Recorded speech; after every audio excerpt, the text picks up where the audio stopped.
له عمره کوچنی خو له ذهنه پوخ سباوون ننګرهارۍ خپل ټاټوبې ته راغلی وایي هغو ماشومانو ته به د وړیا زده کړو اسانتیاوې برابرې کړي چې د بېوزلۍ له امله په نشه یي توکو روږدي دي او یا هم د وسلوالو لاسته لوېدلي. زما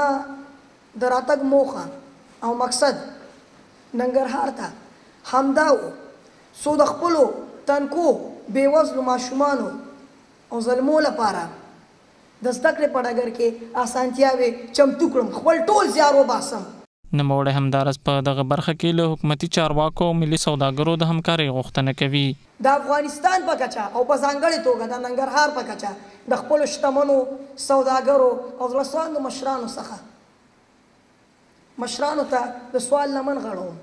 داسې لمن چې د ځان او د خپلې کورنۍ لپاره نه غواړم، د ستاسو زامنو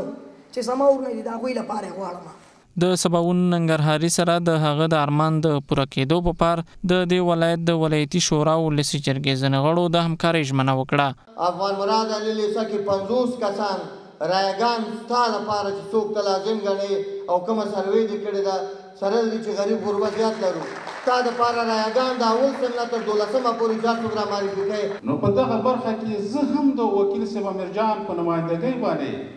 د هغه په استازولۍ د هغه غږ تاسې ته رسوم چې د ننګرهار ښار په زړه کې د یو لوی تعلیمي مرکز لپاره به ځمکه وقف کړي. 12 کلن سباوون ننګرهارۍ چې اوس مهال په کوزه پښتونخوا کې استوګن دی وایي تر هغې به کور ته ستون نشي څو یې دلته بېوزله ماشومانو ته د معیاري وړیا زده کړو یو لوی مرکز نه وي جوړ کړی.